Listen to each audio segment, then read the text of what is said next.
This is Democracy Now!, democracynow.org, The War and Peace Report. I'm Amy Goodman. And I'm Nermeen Sheikh. Welcome to our listeners and viewers around the country and around the world. We begin today's show looking at the fallout from the open letter sent earlier this week by Republican lawmakers warning Iran against a nuclear deal with the U.S. On Monday, a group of 47 Republican senators released the letter, which reads in part, quote, "We will consider any agreement regarding your nuclear weapons program that is not approved by the Congress as nothing more than an executive agreement between President Obama and Ayatollah Khamenei." Iran's Foreign Minister Mohammad Javad Zarif dismissed the letter as propaganda. This is a propaganda ploy and bears no legal value. This shows how worried one group is.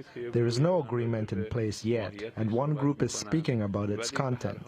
In any case, a propaganda move has begun with Netanyahu's address to Congress, and this is also another propaganda ploy. It's regrettable that there is a group who are against reaching a deal. Of course, we insist that if we do reach a deal, it has to be one in which the rights of our people are observed, and we are sure that there are ways to achieve this result.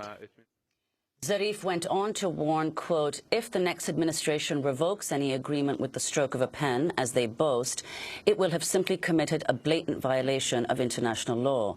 Secretary of State John Kerry responded to the letter on Wednesday. My reaction to the letter was utter disbelief.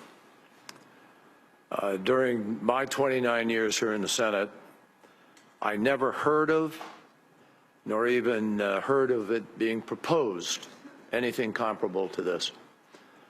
If I had, I can guarantee you, no matter what the issue and no matter who was president, I would have certainly rejected it. I think no one is questioning anybody's right to dissent.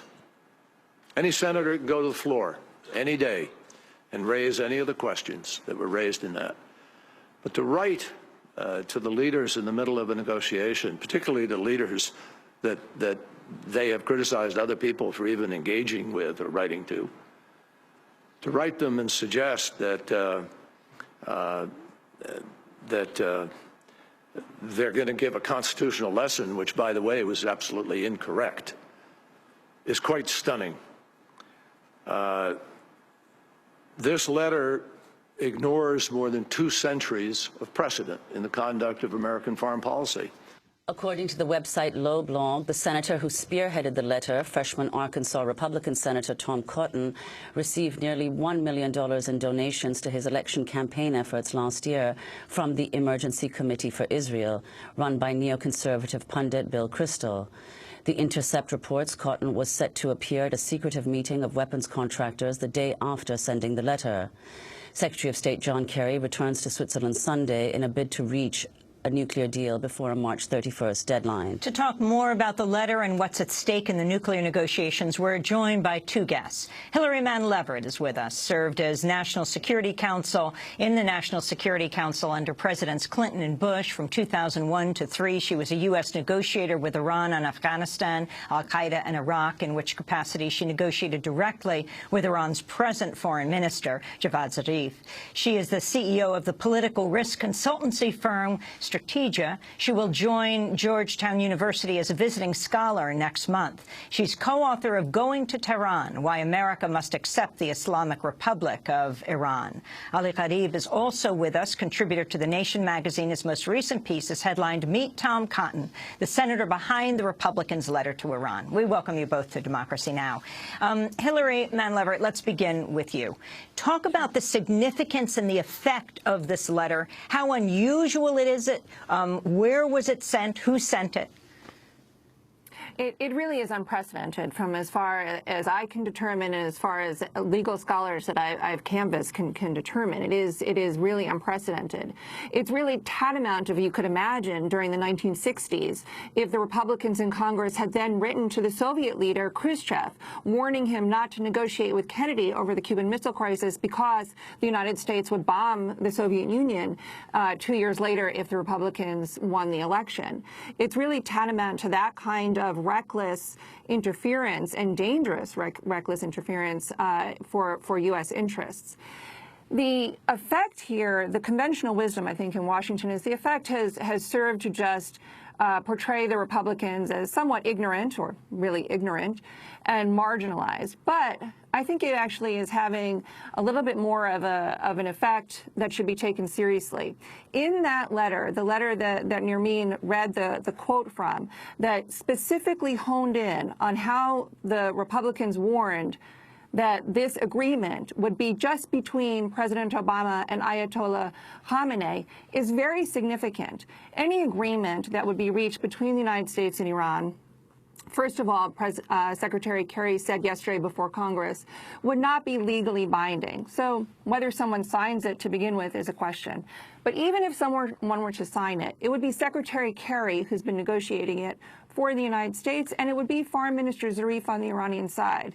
It wouldn't be Ayatollah Khamenei. I think that sentence was inserted to make this an issue of who is President Obama, really to get to the ethnic and identity issues that the Republicans in particular have been pressing here in Washington, that somehow this is about Islam and Islamic radicalism and Muslims, and to tie them into this package, as Prime Minister Netanyahu did when he came to Washington and made his speech equating the Islamic Republic of Iran to the Islamic State, that there are two sides of the same coin. In that context, President Obama has been in some ways eerily silent, and I think this is a serious mistake. It behooves the president to make the case, the strategic case to the American people, why a fundamentally different relationship with the Islamic Republic of Iran is in America's interests. Not that we're doing Iran a favor to welcome them back into the international community. Instead, that this is critically important for the United States, that after a decade of disastrous wars in the Middle East, we need a fundamentally different policy, and that starts with a fundamentally different relationship with the Islamic Republic of Iran. But I'm afraid the administration isn't making that case because they don't want, in some ways, to be seen as liking the Ayatollah or Islamists in Iran or elsewhere. And that's going to be a problem going forward with any deal, even if there's some sort of technical agreement by the end of the month. That's going to be a problem going forward, the administration's inability to embrace a fundamentally different relationship with the Islamic Republic of Iran, and I stress the Islamic Republic of Iran.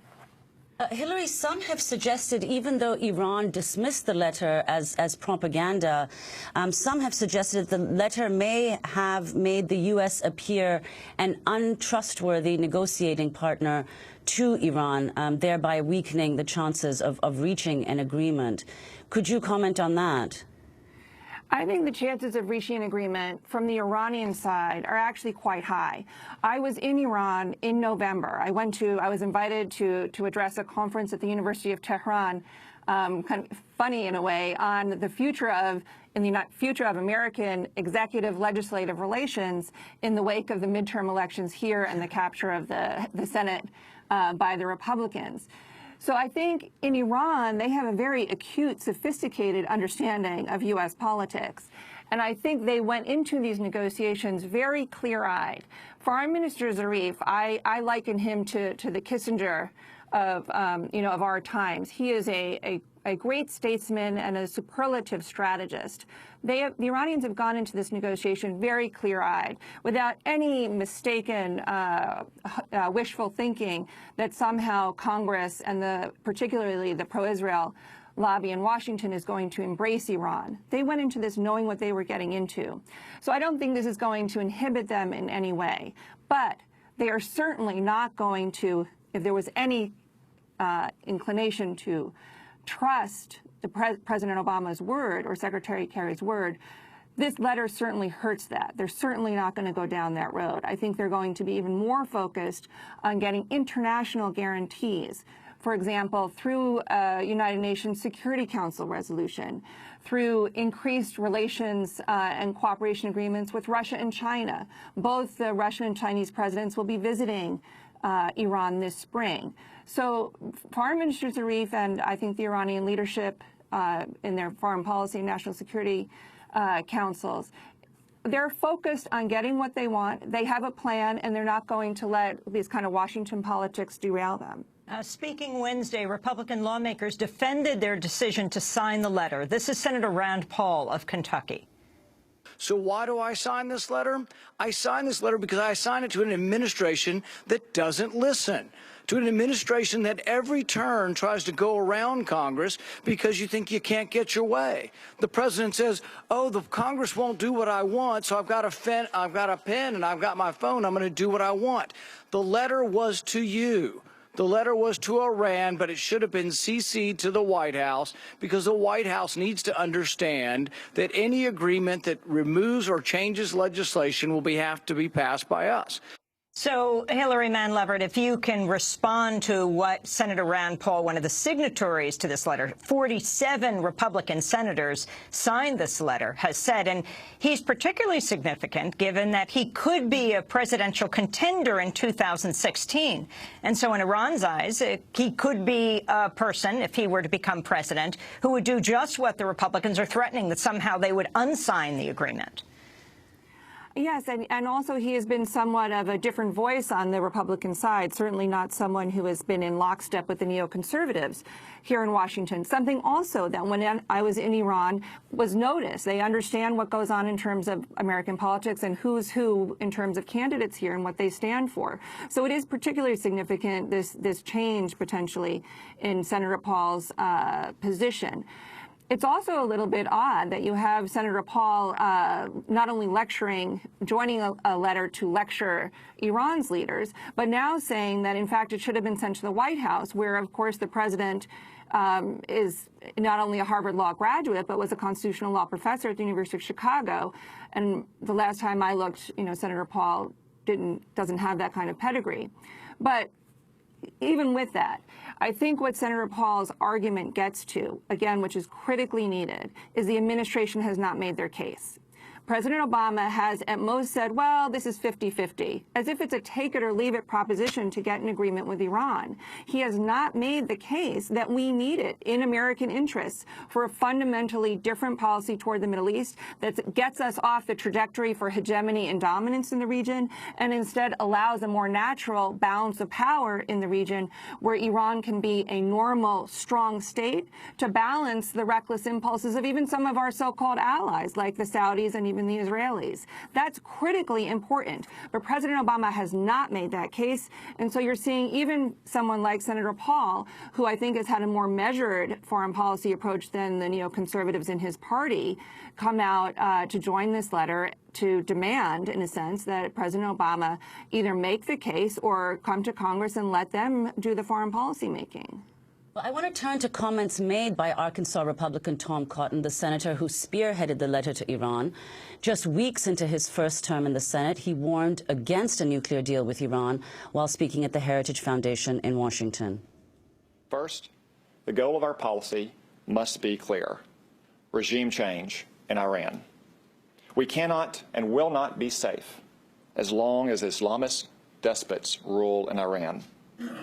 The policy of the United States should therefore be to support regime opponents and promote a constitutional government at peace with the United States, Israel, and the world. The United States should cease all appeasement, conciliation, and concessions towards Iran, starting with these sham nuclear negotiations. Certain voices call for congressional restraint, urging Congress not to act now, lest Iran walk away from the negotiating table, undermining the fabled yet always absent moderates in Iran. But the end of these negotiations isn't an unintended consequence of congressional action. It is very much an intended consequence, a feature, not a bug, so to speak. Third, congressional action should start with crippling new sanctions against Iran. These sanctions should be immediate. They should not be contingent on further negotiations with Iran. On the contrary, Iran is achieving through slow motion all that it might want in a final deal, exploiting the Obama administration's desperation to keep the negotiations alive and for a deal, any deal. It's time for the responsible adults in both parties of Congress to stop this farce. That was Republican Senator Tom Cotton, who led efforts to have this letter signed and sent to Iran and authored it. So, Ali Gharib, can you talk about who Tom Cotton is? Your recent piece is called Meet Tom Cotton, the senator behind the Republicans' letter to Iran. Tom Cotton is himself a Harvard graduate and Harvard Law graduate, and he sort of gained conservative fame by calling in 2006 for James Risen and Eric Lichtblau of the New York Times to be jailed for writing a story about how the U.S. tracks terrorism finances. And this was a sort of a young guy. He'd left law school and he joined the military and was at the time deployed in Iraq. Now that open letter that he wrote at the time, he's a fan of the format, got the attention of Bill Kristol, who began meeting with Cotton when he was deployed stateside at Arlington National Cemetery in 2007, and they would, according to The Atlantic, frequently go out for drinks together.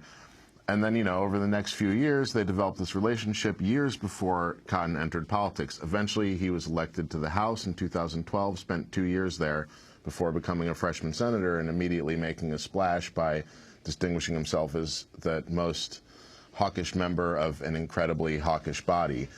And this letter is basically par for the course for him. It's exactly what he's trying to do is end these, you can just listen to Tom Cotton himself. He's trying to end these negotiations. And he doesn't quite say that the next step is military action, but it seems patently obvious that if you want U.S. policy to be a regime change and you want them to have no nuclear program at all, there aren't a lot of ways to accomplish that unless you're going to attack them militarily. And so this is basically the pattern, and it's no surprise then that the Daily Beast reported that this letter was produced in conjunction with advice from Bill Kristol. Bill Kristol's the guy who's called for attacking Iran for years now. Literally, maybe 8 years he's been calling for it publicly. And so Tom Cotton has really been shepherded along there. I mean, as you mentioned, he took in $1 million for his campaign in ad buys from the Emergency Committee for Israel. These are exactly the type of neoconservative hawks who drove us into Iraq, and these are the people who've shepherded and really birthed Tom Cotton's political career. It's not a surprise that he's here doing what he's doing. So could you explain why these people and these institutions are opposed to reaching a nuclear deal with Iran? Well, what's at stake? I think part of it is what Hillary was hinting at before, that there's a balance of power in the region, especially a lot of these people are sort of ultra pro-Israel hawks. And there's a balance of power that they don't want to disrupt, where Israel maintains a sort of its dominance over its part of the region, and the Israeli hawks, especially Netanyahu, who's in power now, but pretty much the broad spectrum of Israeli political opinion, is against any sort of détente with Iran. They think Iran should just be isolated and crippled, sort of along. No matter whether Netanyahu wins or loses next week in the Israeli election. Yeah, I mean, there's broad consensus there that there's, it sort of ranges from a fear of any sort of nuclear deal to Iran to outright opposition to it. There's nobody there there's nobody in the Israeli political system that's making any sort of argument about Iran. It's not an election issue. People don't talk about it. Even the leader of the Zionist camp, labor leader, Bogi Herzog, that just Iran doesn't come up. Everybody's sort of in step with Netanyahu on it. They might say that his tactics are wrong, but not his strategy and his goals. Bill Kristol is who said Iraq would be a cakewalk. He was the early big supporter of Sarah Palin. Right. This is kind of his record, is the combination of disastrous and unnecessary foreign wars and pushing sort of clownish political candidates who will help him carry out this agenda. Now, Hillary Mann Leverett, can you talk about who is negotiating this deal? I mean, if you read the letter from Iran, from the 47 senators, it looks as if this is a deal between the United States and Iran. But in fact, who the countries are. And also, interestingly, that right now Iran is helping the Iraqi military defeat the so-called Islamic State. Yes, but if I can just come back to a point that you were just discussing with Ali that I think is very important in terms of the balance of power in the region. In the 1980s, the Israelis were not at all concerned about Iran's nuclear program. They weren't at all concerned about many of Iran's other activities that they now profess concern about. In fact, in the 1980s, the United States wanted to impose sanctions on Iran for our concern about their connection to the bombing of the Marine barracks in Beirut. And the then Israeli government, in a live interview by the then minister Ariel Sharon, said that Israel would oppose sanctions being imposed. They would oppose sanctions being imposed on Iran.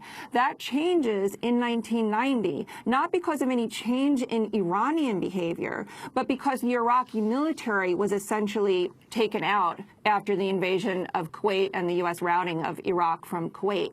Literally 6 months after that, in early 1992, you have the first visit to Washington by then Prime Minister Rabin, who's considered much more dovish than the current Prime Minister Netanyahu. And it was then that Rabin started to raise concerns about Iran's nuclear program and the prospect of sanctions. And it was then in 1995 that the United States first imposes its comprehensive economic embargo on Iran. So I think it's important to understand that even though Prime Minister Netanyahu's rhetoric is very vitriolic, there is something deeper in terms of Israeli concerns about the rise of Iran in the region that could check Israel's, what I would call, reckless impulses vis-a-vis its neighbors. With that said, I think the change in the balance of power is already happening in the region, and it's something where, to me, it seems a bit underscored by the desperation in Netanyahu's rhetoric and the desperation in the rhetoric of this letter by Senator Cotton. The balance of power in the region is already changed, where you have Iran's influence in Iraq is now being recognized as not a bad thing by the American General Dempsey yesterday before Congress. Iran's influence in countries as far afield from Iran as Yemen is now recognized and not seen as necessarily a bad thing. Some in Washington would prefer there to be Iranian influence in Yemen than al-Qaeda controlling Yemen. So there's already a change in the regional balance of power and around the world that I think the United States is perhaps in an unacknowledged way accepting in some form.